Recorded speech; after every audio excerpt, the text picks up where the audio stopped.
Greetings, everyone. Welcome back to Timeless Talk, a safe space where we facilitate conversations on the creative industry and the performing arts. Today, we are very excited to host two amazing professionals from other industries that we will get into later.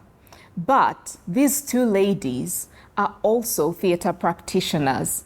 This month, we are celebrating Women's Month by looking at leading women in theatre.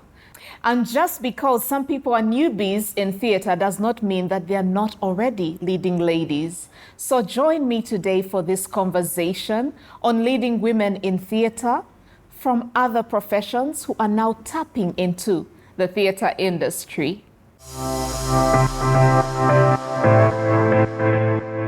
I'm excited to welcome two phenomenal ladies, and I'll allow them to introduce themselves.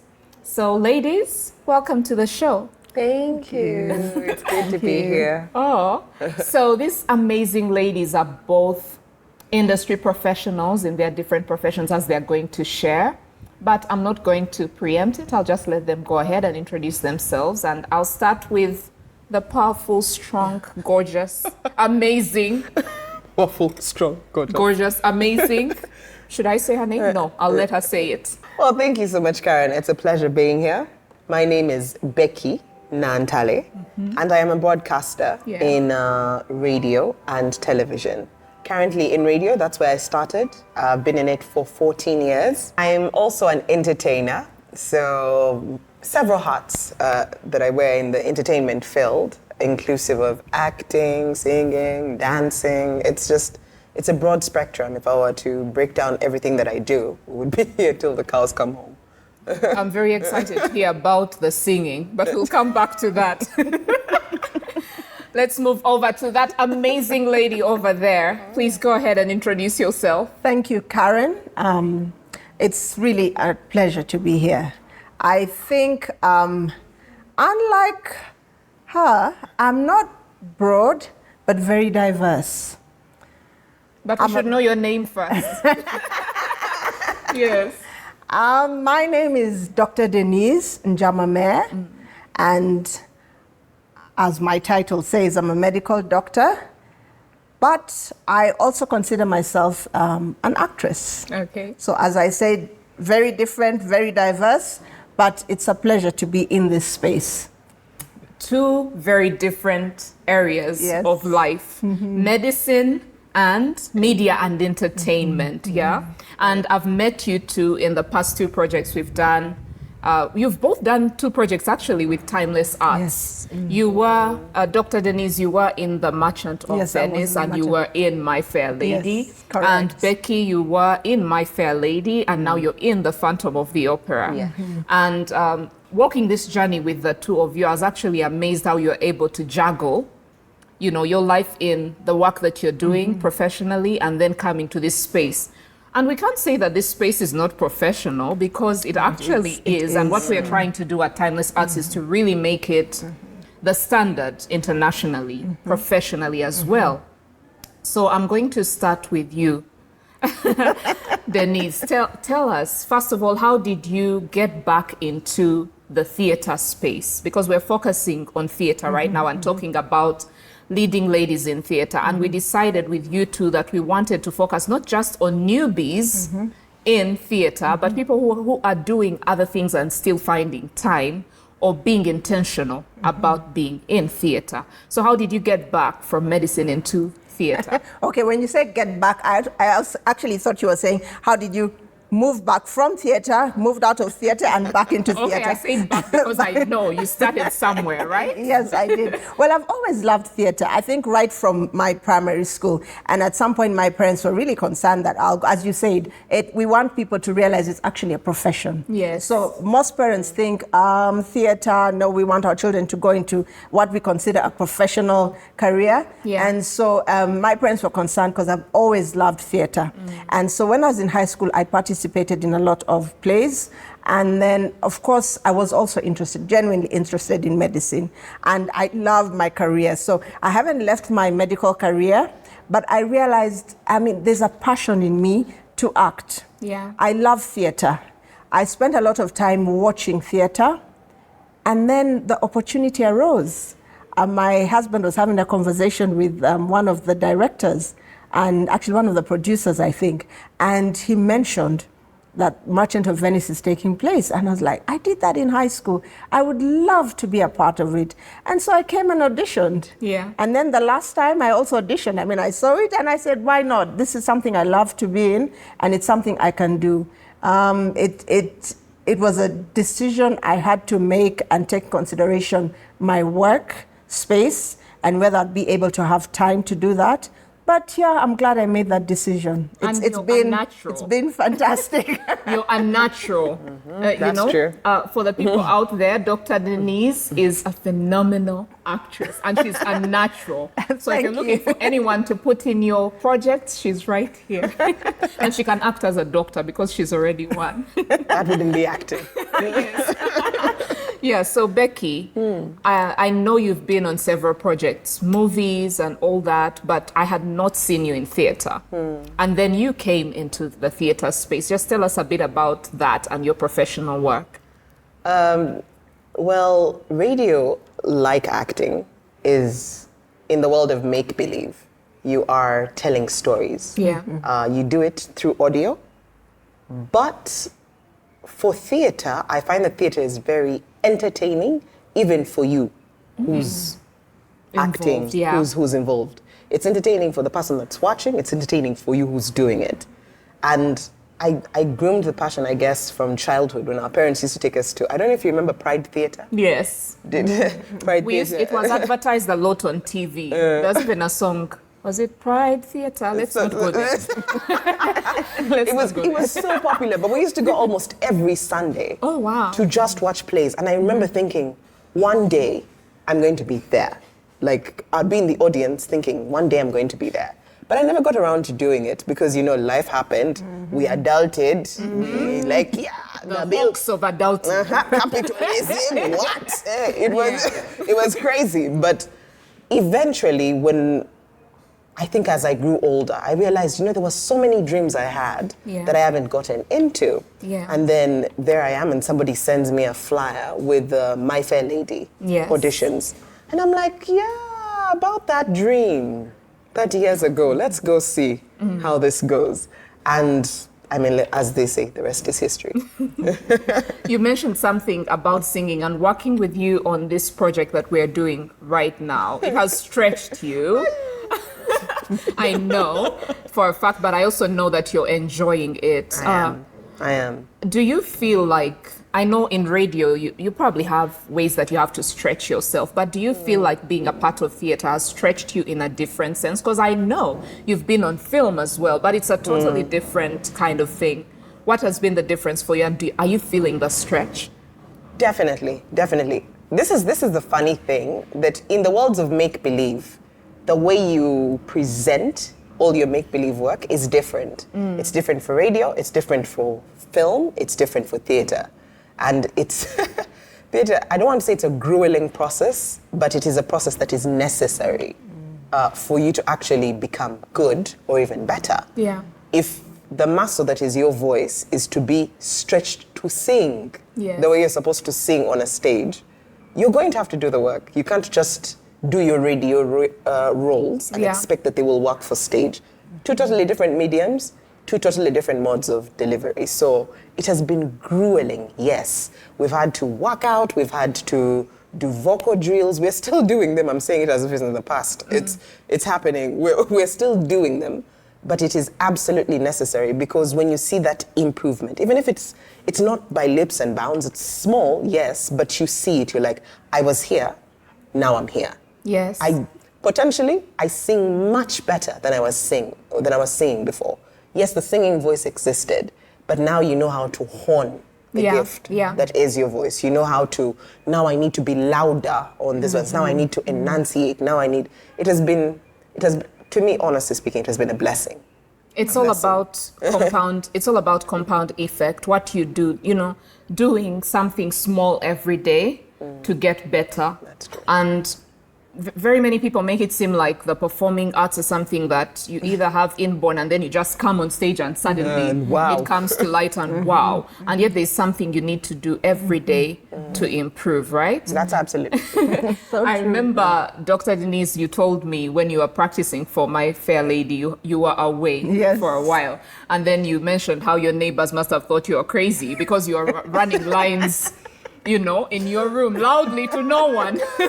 I remember that time I was in Malawi, actually. Yeah. And I would fly down for the weekend for the rehearsals. Very committed. So I'd come from the training at the Ministry of Health, get to my hotel room, and start on my lines. And I'd be like, and I'd remember what you're always saying, project. Yeah. So I'd be projecting in my room, and I hope these walls are okay. And people are wondering, what's going on? Like, who is she talking to? You know, and then you would show up and you had your lines down, you're off book.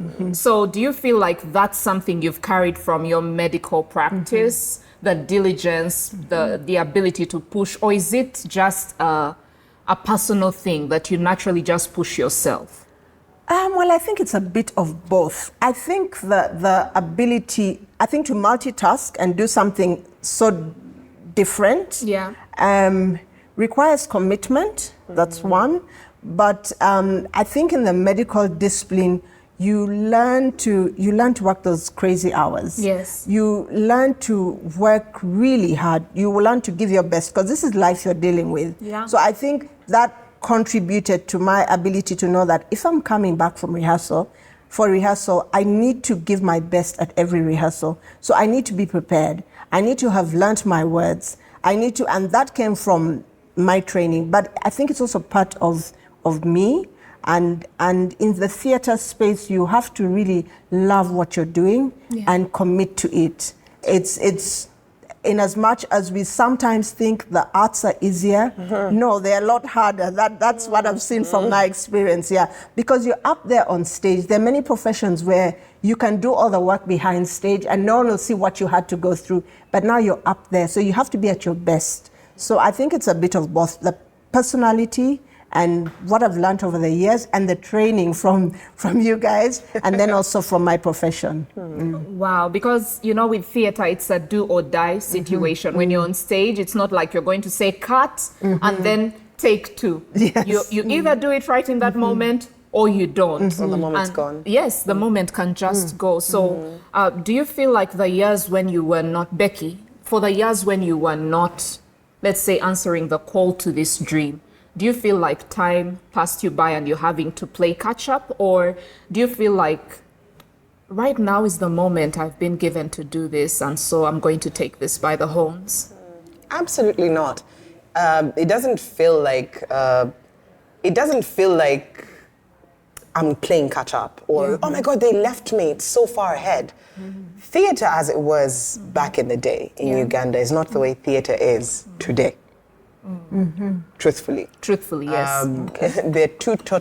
They're leagues apart. The discipline remains the same because for you to deliver, you still need to do certain things. Yes. But they're leagues apart. So I don't feel like I'm playing catch up. I feel like now is the moment, now is the time. And as they always say, if opportunity finds you ready, then, I mean, people will say she has such good luck, but the opportunity presented itself, but I was also ready to take the opportunity. Is that because somehow with the work you were doing, you felt like you were constantly preparing yourself for the dreams you had? Yes. Okay. Yes, that's one way to look at it. Yeah. Because I'm consistently living for what's next. Like we've conquered this, we've done this, but what's the next thing? What more could be done? And I feel like theater could be the next step. It's a bit sad for me when you say that people look at theater as a downgrade of a profession, because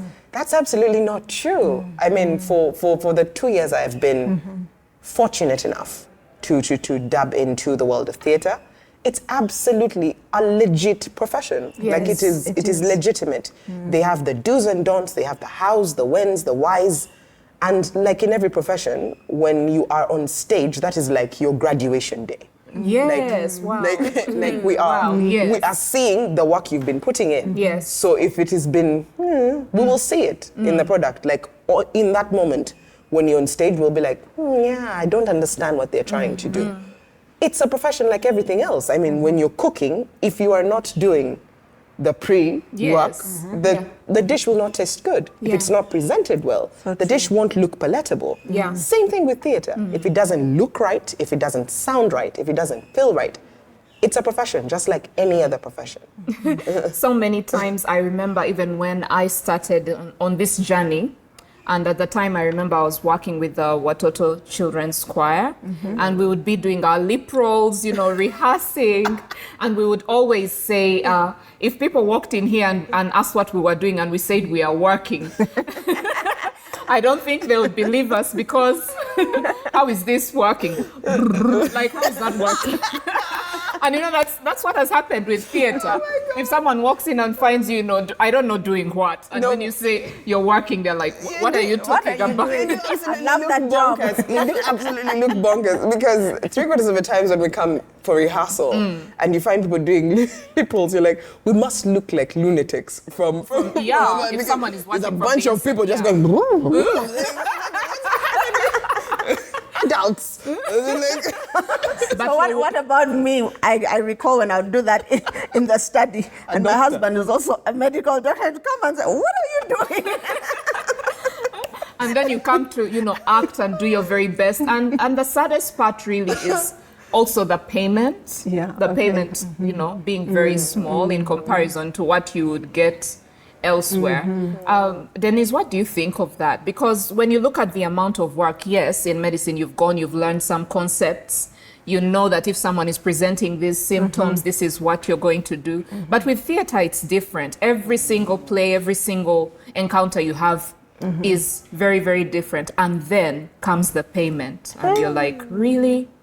After all the work I put in?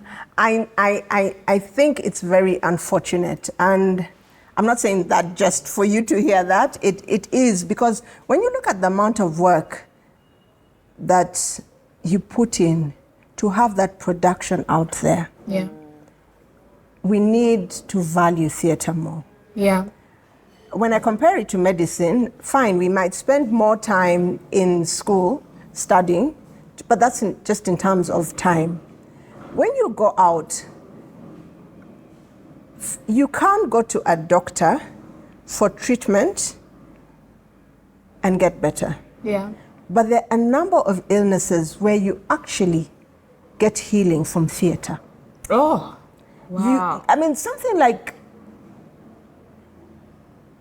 It's therapy. Yes, there's something that are like depression. You can get the medical treatment, but even theatre can help. Yes. And so if I walk into the theatre and watch you for 4 hours, I oftentimes can leave feeling so much better. And it's very unfortunate that I'll be so comfortable paying you 10,000, 20,000, 50,000, I'll be grumbling. Yes. This is theatre. Why should I pay 50,000? But I'll very comfortably walk into a clinic and pay that just as consultation. Yes. Even before I have been seen by the doctor. So I think it's unfortunate that we have not yet reached a level of recognizing the value of theatre. The amount of time that is put into theatre. It's a skill. And people need to get trained. The investment that goes into theatre is quite significant. But we still think we should get that service for free. Or peanuts, yes. Yeah, peanuts. We don't yet appreciate. I don't know when we will. I believe we will at some point. We must. And I think out there, people pay thousands of dollars to go and watch a Broadway show, for example. I looked at the cost of a Broadway show ticket and you're thinking, what? Do people pay this amount of money just to watch a show? And they do, because they value it. And that, I think, also contributes then to the quality that you get. Because I think there's so much talent in Uganda, but because we are constrained by what we put into it, we don't get quality, as much quality as we have. We have very good people here, and we have so much talent in Uganda. but we just don't want to invest in it. And that's the unfortunate thing about it, I think. And I think the fact that not too much is being given via funds and investment into theatre right now, it's just more recent that now people are starting to put in more work, even for the artists. We had sort of gone, down on how much we would put in because you're not going to get much out of it. But it's now that, in the past, I can say maybe 3 years, that people have started to attach a certain level of respect and value to what theatre can do. You can imagine recently for the production we are preparing right now, which is the Phantom of the Opera, there were shows recently because there's a group that's doing a worldwide tour of the show, and there were shows in Dubai recently, and the VIP ticket was 1 million shillings, 1 million Uganda shillings for a VIP ticket.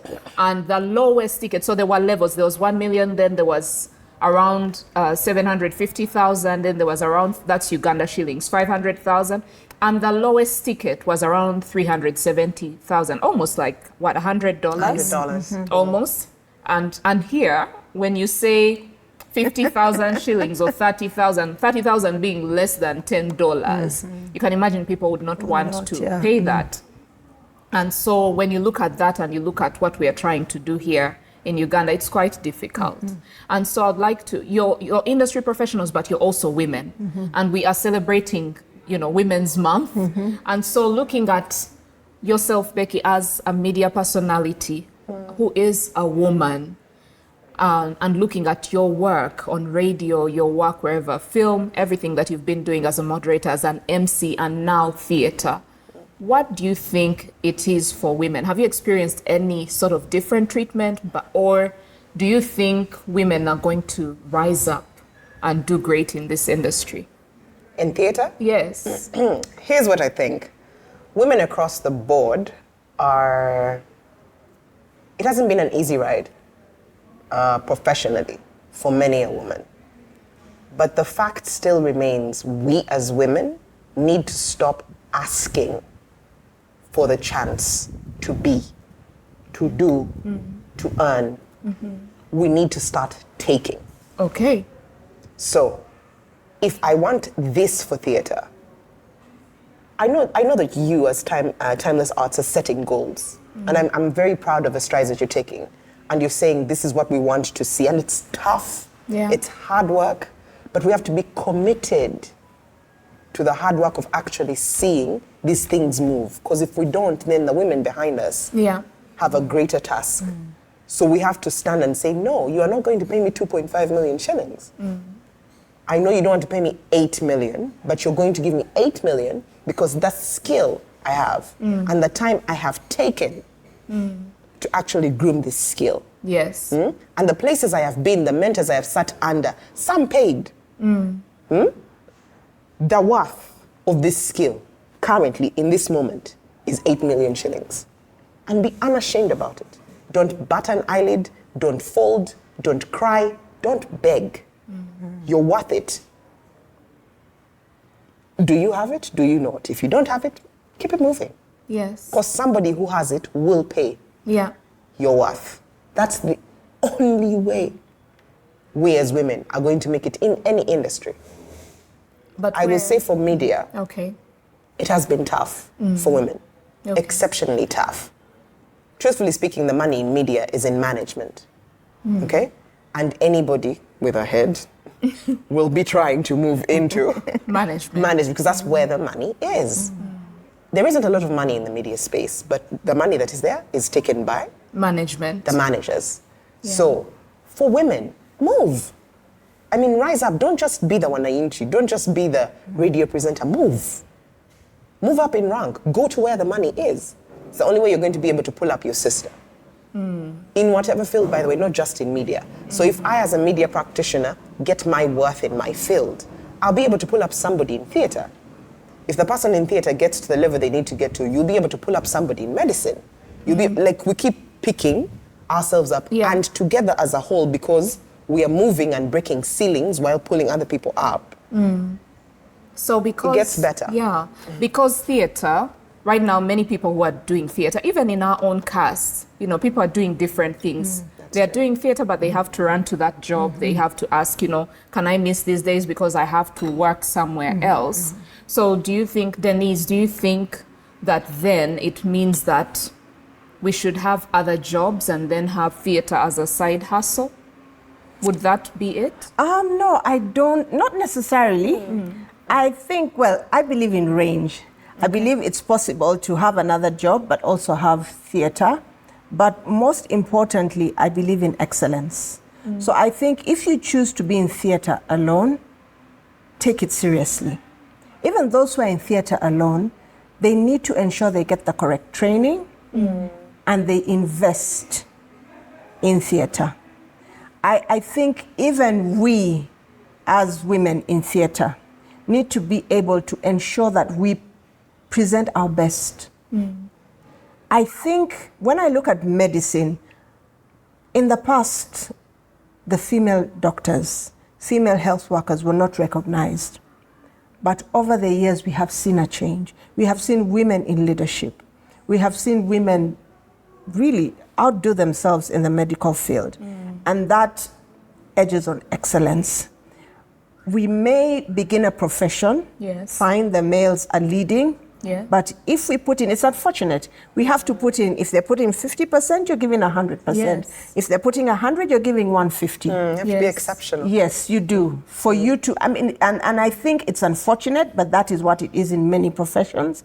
So in the same way in the theatre, we as women need to just ensure we have excellence. I'm glad with what you're doing as Timeless. You're really taking this theatre to another level. Thank you. I don't know how many people came to watch My Fair Lady, but those who did, some were like, is this Uganda?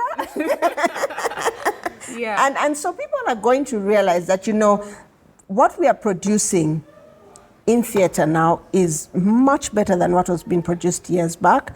And as women, because Timeless is led by women. Yes, it is. Greetings. It is.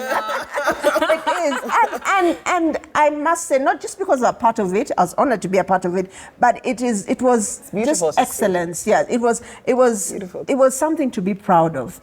When I was inviting people to watch My Fair Lady, I was unashamedly saying, you will love it. I knew the standards were different. And I'm looking forward to watching this next show because I can only imagine for you to take such a challenging, play and be willing to take the risk and show it in Uganda. Yeah. When you talk about women, can I say something to that? Okay. I feel like full-time theatre acting, for anything to be excellent, it has to be given time. Yes.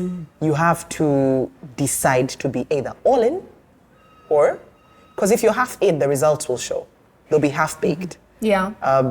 Unfortunately, we've been having this discussion earlier. It's hard for you to be a full-time theatre practitioner. Yes. Because the funding for it just does not exist. Yes. So as women, my advice would be, have projects on the side. Don't just look at your bag coming from theatre alone. Have multiple income streams. Look for things that you can do on the side that can deal with your daily expenses, okay? Or things that you don't have to monitor that much, but will give you money for whatever you do in the daily. Then things that you can put money in and be like, I'll check on these ones 5 years to come. As they keep accumulating. So find investment knowledge, financial knowledge. Just put your money in different baskets so that you can do the thing you love to do. Yes. But that's very unfortunate because, my daughter wants to go into that space. And sadly, what we're telling her is have your backup. Like what you're saying, have your regular income. And that shouldn't be what it is. I mean, it should be that this is what I love, this is my passion, this is my calling. And it should pay me.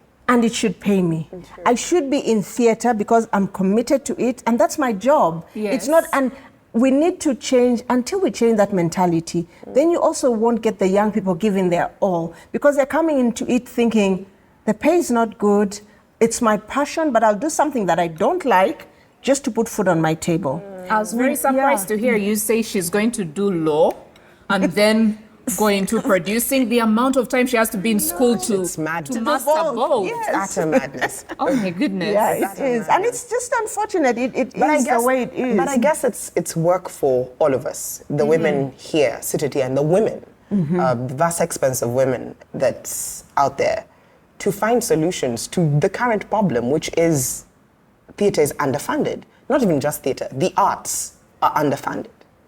So if we could find a way to actually not if we could, we must find a way to finance the arts. Yes. So that it can become a profession. It's looked down on because there's no money. Yes. Right? Yes. If there was money, nobody would dare to say, of course. You're going to become a what? A theatre, what? It would be, oh, you want to become a theatre actor? That's okay. So we need to find a way to change that. The question is, what are we going to do? Because those conversations, I can tell you with my partner in Timeless Arts, those are conversations we have almost every day, asking ourselves, why are we doing this? And yet knowing that for our cast right now, we have a cast of 32, a production team of 22, and then that's just for the operations that are happening before the show. But when the show happens, we will have a team of about 100. And you can imagine all these must be paid. Money. Yeah, almost on a daily. There's a stipend that's required on a daily. They must be fed and all that. Even now, as we're doing the project, there's so many times we've had to ask ourselves if we should then go get, full-time jobs and still run this. Then we're like, but how would we be able to do that? Because preparing for production right now is a full-time job. Like it's not even just a full-time job. When I am home, I am breathing, eating, Phantom of the Opera. When I'm home, when I'm here at work, wherever it is I am right now. And as the days get closer, like we have about maybe 5 weeks to opening night. The phantom is hovering over you. That's what's happening. We have 3 weeks of rehearsal. Oh my God. Yes, so you can imagine what happens on our side when we're asking ourselves, why are we doing this? And asking ourselves, where is the money to do this? But every day, there's a group of 32 people coming to rehearsal for whom this will make a difference. And that's what keeps us going. And of those, 17 are women.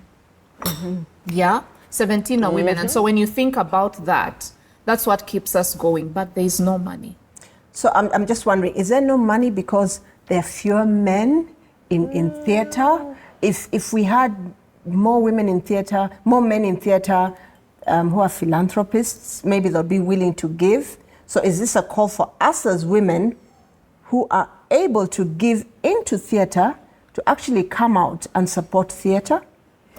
Maybe that is something to yeah, that's one way to look at it. But I think, indeed, when you ask yourself about philanthropy internationally and ask yourself and weigh and say, do we have more men in philanthropy than women? Maybe. I think we actually have more men. Even when you look at the list of the richest people in the world and all that, there are more, most things are dominated by men. And then if we are going to ask for money as women, like you said, we should be excellent. We should be presenting an amazing thing and showing that this is what we're doing to change the world. So that these people can then support us, which shouldn't go as women to men batting our eyelids and going like, please support us.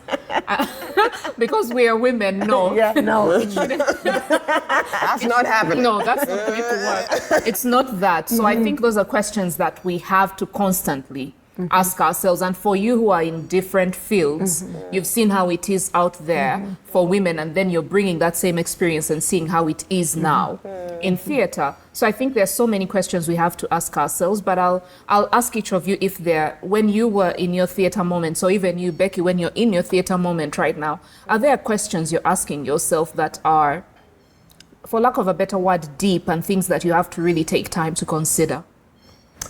Several. Like we said, theatre is therapy.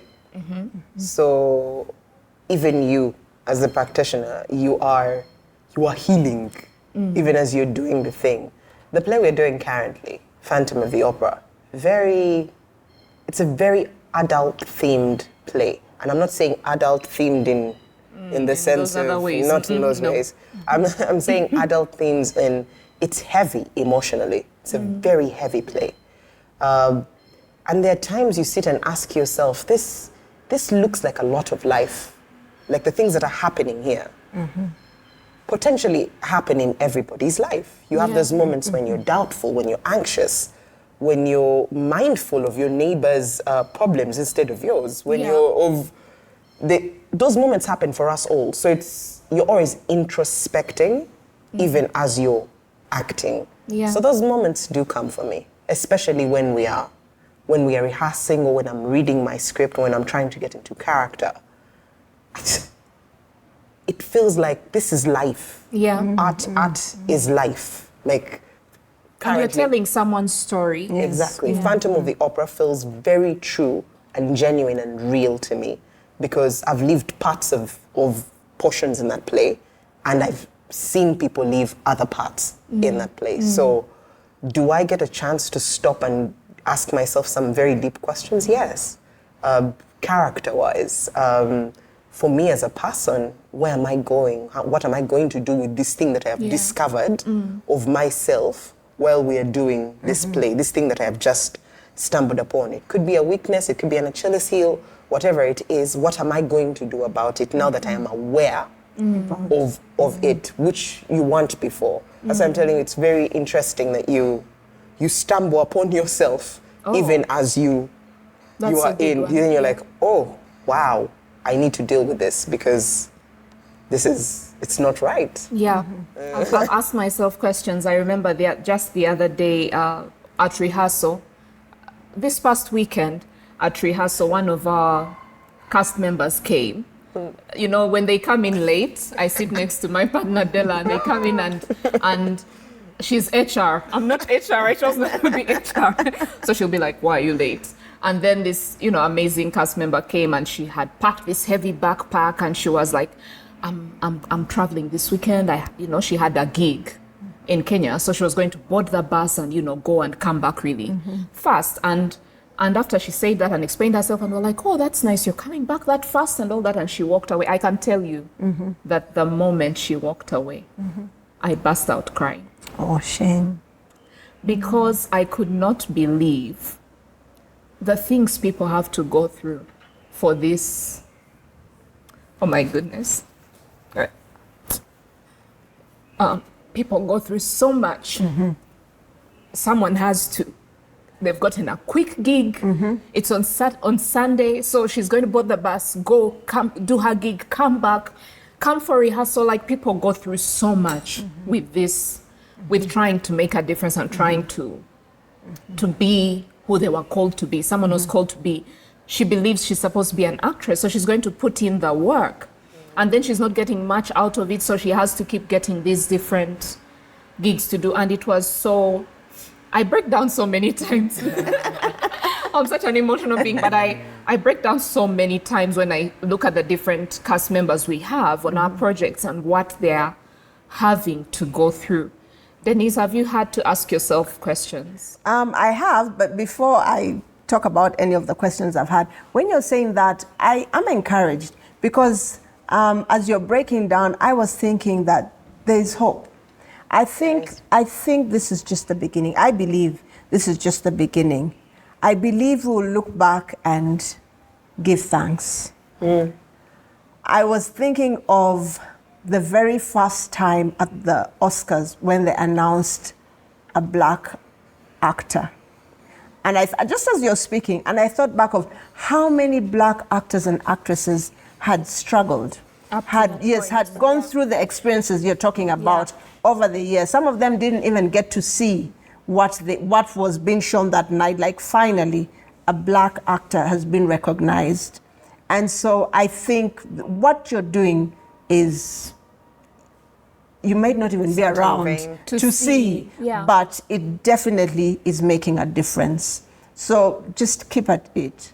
Yes, I mean, it's painful to see the actors and actresses struggle so much. I mean, I know when we were doing The Merchant of Venice, and even My Fair Lady, the transport we would receive is meant to be transport. Yeah. But for many of these actors and actresses, it is going to feed them for that week. Yeah. Sure.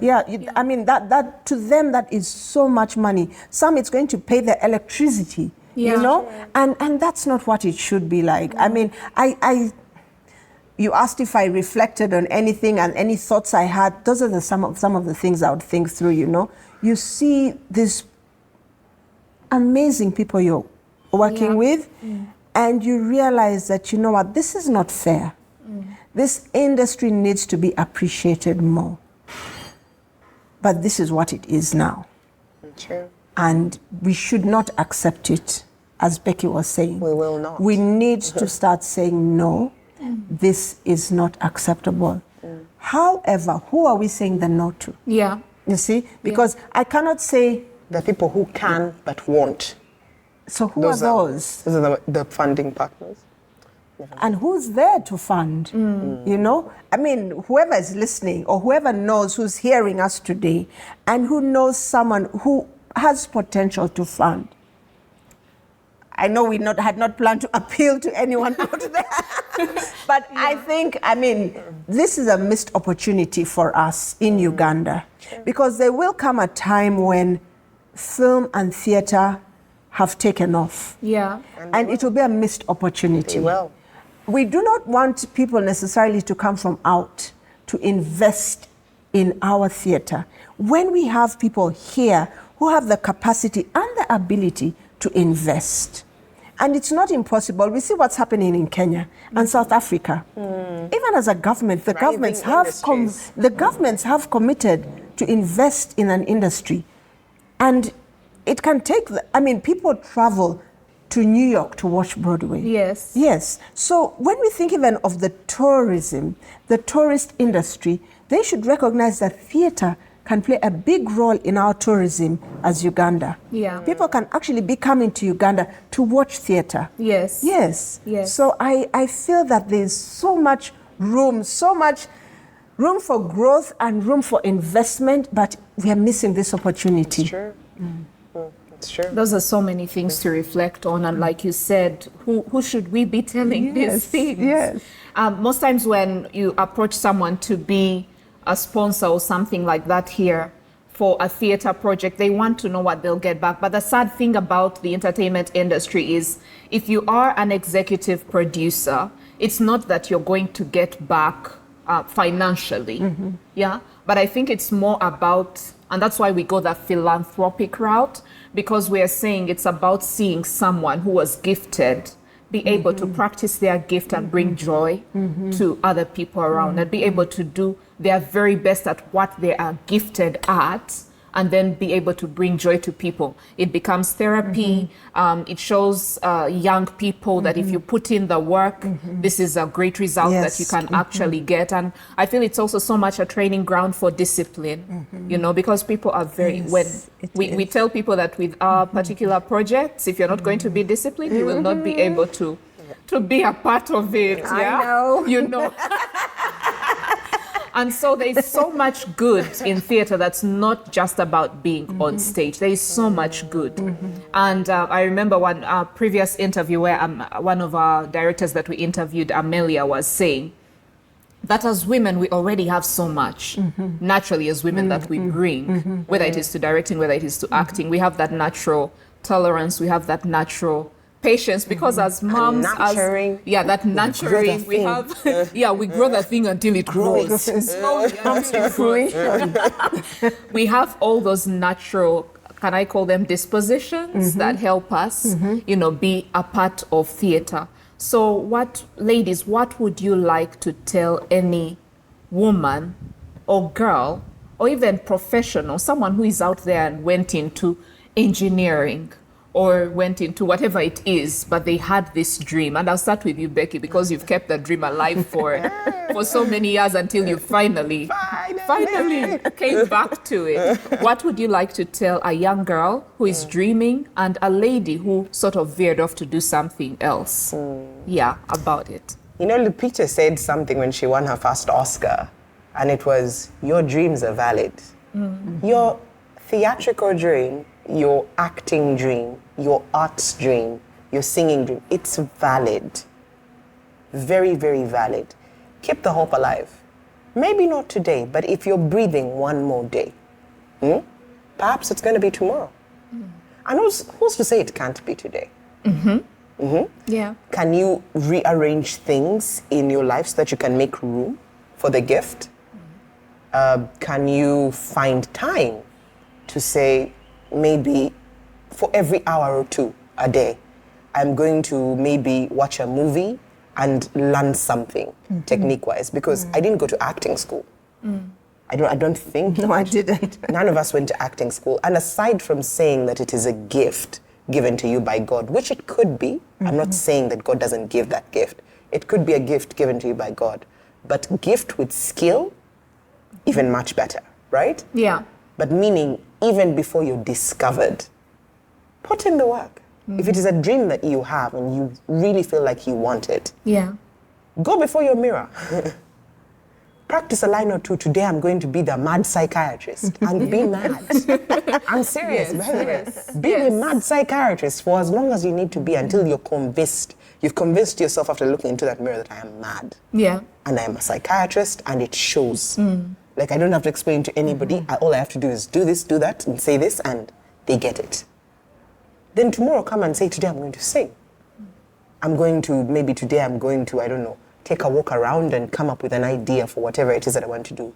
Act, sing, dance, creatively write, whatever the case might be. You dream for it and then improve yourself every single day. Even if you haven't sat under the feet of a trainer or a mentor, just find something in that industry that you can do on your own every single day, because habit, compound effect. Compound effect. You do it today, you do it tomorrow, you do it. By the time they give you the opportunity, it finds you ready. You're ready. Everyone is like, you're amazing. Where have you been? But they don't know. For 12 years, every single day, I have been acting. Every single day, I have been singing. Every single day, I've been grasping my lines. Every single day, I've been looking. What's my best angle? How do I find the light? How do I? So when they finally say it's your turn, they're like, she's amazing. She's amazing. But 12 years. And it's amazing because, for example, in the 3 productions we've done so far, this is the 3rd that we're working on, we have newbies, for lack of a better word, people who have never ever, done this at all. But like you said, they kept the hope alive, they kept their dream, and they were practicing without, some of them didn't even know that they were that coming this is for the phantom. moment. Yeah, they did not know that this is the moment they were practicing for. And my partner Della and I always go like, we wonder who the next star is going to be. I know, and then, be exciting. Yeah, it's very exciting to see someone we did not know from Jack at all come in, and because they've been preparing or they've been practicing or whatever, they're the next new star. And we can't wait for you to see the new stars we are bringing. But back to you, Denise. What advice do you have for young ladies and for women even who are doctors or lawyers or whatever, they are in other industries, but this is a dream they've had? What would you say to them? Women in particular, I'll start with the young girls in school. Many times when you're in school, there's, and still in Uganda, there's that tradition, you're either going to be a lawyer, a nurse, a doctor, an engineer, but some of you may have the passion to go into the arts. But because it's not, what's the new word, the ish thing? And it's not giving. Yes, you opt to take what may be, and I'm not saying don't listen to your parents or your guardians, but follow your passion. If that's what you really want to do. We have said it doesn't pay well. But if that is your passion, follow your passion. Because we talk about excellence. You'll go into a career that's not, you're following the money, and you'll not excel. You may not even get that money because you'll not be the best in that field. So I believe in following your passion. Give it your all. If it's the arts, go to Makerere University and do MDD. Don't worry about people who say MDD, yes, I'm doing MDD and that's what I've chosen and that's what I want. I was in the science class with someone who wanted to be a nursery teacher, and she did maths biochem, but she went to the university to study to be a nursery teacher because that was her passion. And today, trust me, she's one of the best educators that you can find. So if theater is your passion, go for it. If you missed your passion along the way and you're now engineering, we have engineers in Uganda who are actually in theater and film. Yes. So there's always time to come into the space. Come back to where you belong. Yes. Like I feel I am in my element when I'm on theater. And actually at the end of My Fair Lady, one of my former lecturers walked up to me and asked me, "We're in the wrong profession in medical school." Yes. Like, how did we take you from your space and get you into medical school? And so whoever is out there and actually wants to be in theater, there's so much to do in theater. Yes. I mean, you may have missed acting, but you can support.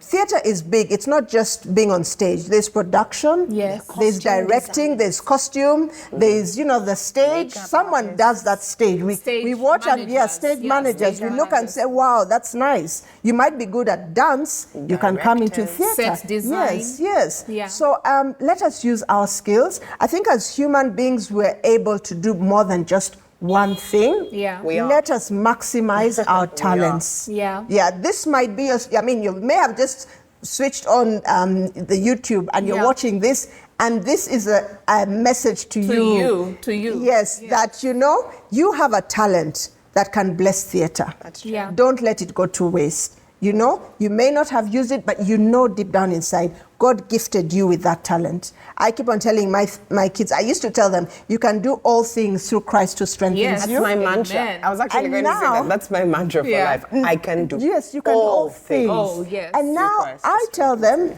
if you can dream it, you can do it. Yes. So if it's your dream, as Becky said, then take that step and do it. You hear about auditions, go for the audition. You may not get audition the first time, audition a second time. Keep doing it. Yeah, keep doing it, because it's a lovely space to be. For me, it's just so fulfilling. My husband used to ask me, where are we paying for a ticket for you to fly down for rehearsal? And I was like, this is like in my heart, I think this is value for money. What I'm getting here when I come from rehearsals is much more than that ticket that I'm paying for. Because being in this space, people don't realize they come and watch us and they go away so happy. They do not know how much, if they're happy, we are 10 times happier. Just after every rehearsal, after every show, the love, it's an amazing space to be. I'm so glad I made that stand. So whoever is out there, a young girl, an elderly girl, they also need people like me who are graying. Authentic casting. We cast you as the 50-year-old plus. So there's room for all of us. So that's my message. And like you see with this production we are doing, The Phantom of the Opera, growing up, I have a whole story about how we got here. But from when I first encountered it, I always wanted to play the main character, Christine. But that was my dream. But I'm way older than that. I won't tell you how old I am.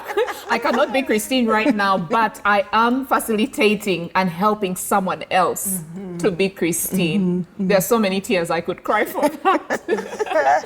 But like you said, there's so much to do in theater. And for us, we take pride in being producers, because then it means we can help so many people be who, we can. We can help someone who wants to be a costume designer. We can help an actor. We can help, so many people make sure that their dreams come true. And that is enough for us at the point where theater has found us.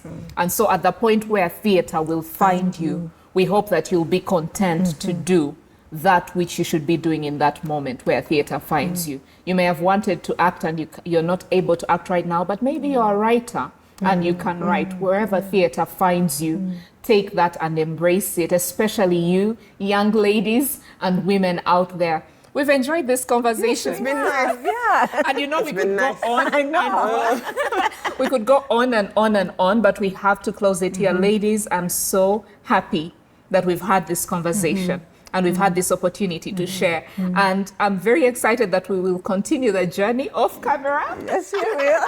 And thank you, Karen and Timeless, and Karen and Della, for giving ladies the opportunity, for giving us the opportunity to come. I think we are fortunate to have been given the opportunity to come into this space and keep on doing what you're doing. Because if you were not there, we may have not had Nobody this would have chance. given newbies with other jobs a chance. Yeah. So, thank you. Thank you. You're welcome. It's such a pleasure. And experiencing ladies like you has been a pleasure and continues to be a pleasure, because I know we have eons of journeys and projects to be on together. Thank you so much, ladies. And so from Timeless Talk, ladies and gentlemen out there, it is goodbye. Goodbye.